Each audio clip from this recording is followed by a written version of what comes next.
Assalamualaikum warahmatullahi wabarakatuh. Saya Rio Prana Pratama, NPM 2022026, Program Studi Teknologi Pendidikan, Fakultas Keguruan dan Ilmu Pendidikan, Universitas Batu Raja.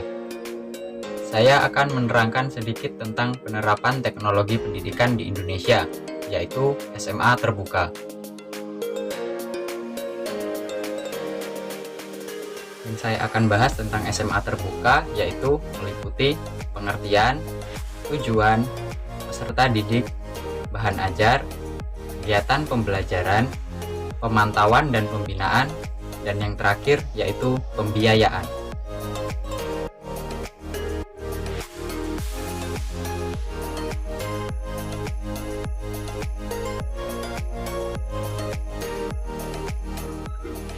SMA terbuka adalah suatu subsistem pendidikan pada jenjang menengah yang mengutamakan kegiatan belajar mandiri dan menginduk pada suatu SMA reguler yang telah ada.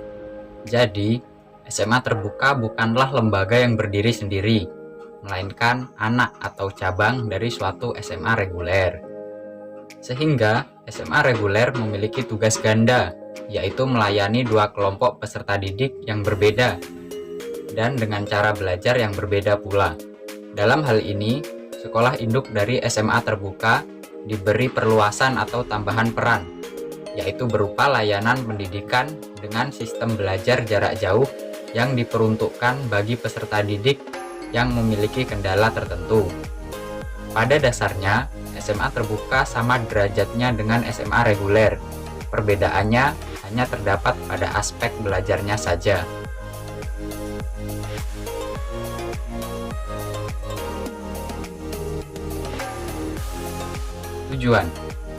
Tujuan SMA terbuka yang dimuat dalam keputusan Menteri Pendidikan dan Kebudayaan yaitu meningkatkan pengetahuan peserta didik dan meningkatkan angka lanjut sekolah pada jenjang yang lebih tinggi, terutama pada jenjang sekolah menengah atas.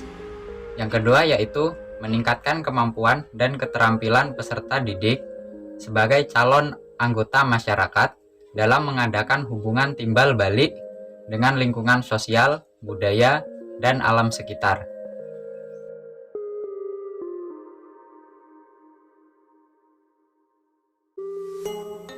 Peserta didik pada SMA terbuka sama seperti halnya dengan peserta didik pada SMA reguler, yaitu lulusan SMP atau Madrasah Sanawiyah atau biasa disingkat dengan MTS atau sederajat, maupun peserta didik putus sekolah pada jenjang pendidikan menengah dengan rentang usia antara 15 sampai 18 tahun.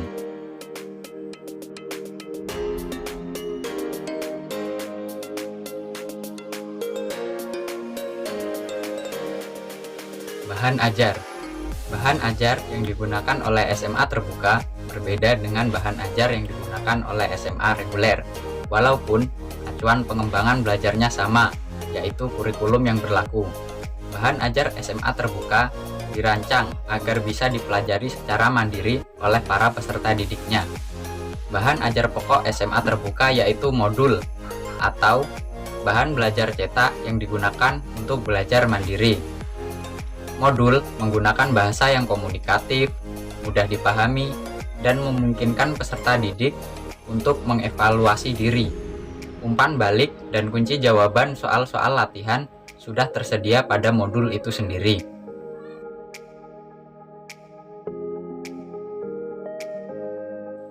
Bentuk modul bervariasi.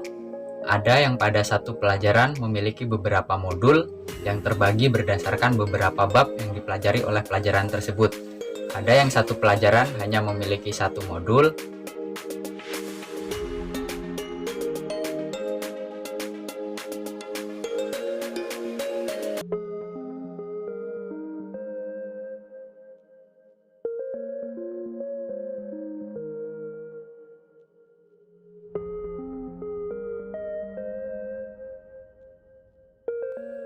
Kegiatan pembelajaran. Kegiatan pembelajaran SMA terbuka dilakukan dengan tempat yang tidak ditentukan, asalkan tempat itu dapat dijadikan sebagai tempat belajar dan dapat menampung semua siswanya. Biasanya, proses belajar mengajar SMA terbuka dilakukan di balai desa, di serambi masjid, atau di tempat terbuka seperti taman dan tempat yang rindang lainnya.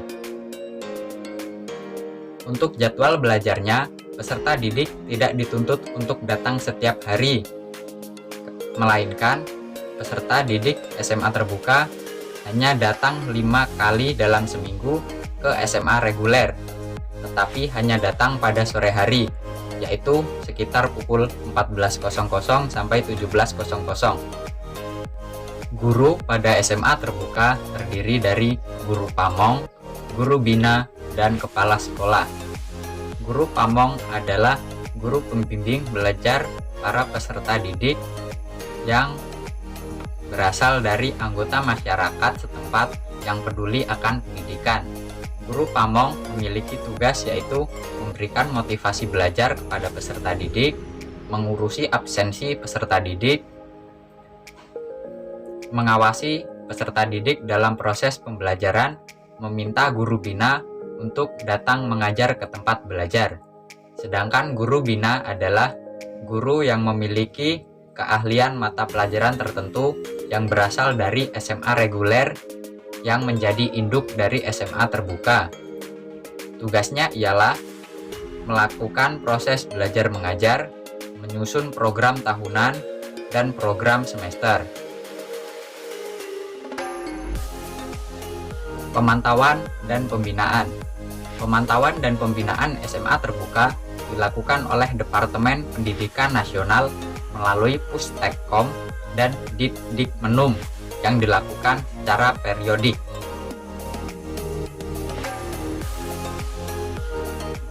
Yang terakhir yang akan saya bahas yaitu pembiayaan SMA terbuka yang menjadi tanggung jawab bagi pemerintah daerah setempat, khususnya Dinas Pendidikan Daerah.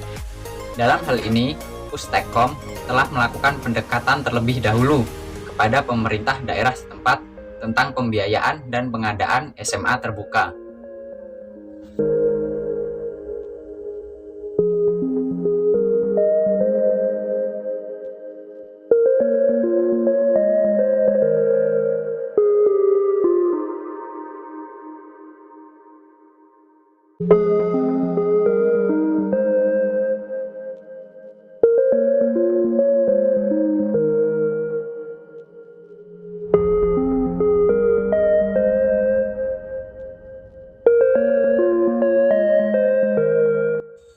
Terima kasih, itu saja yang dapat saya sampaikan.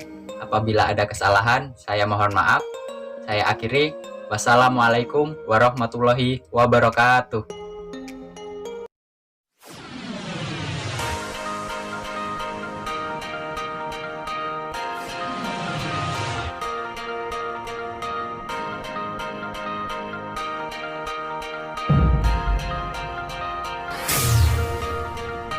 So put your trust in us and we'll be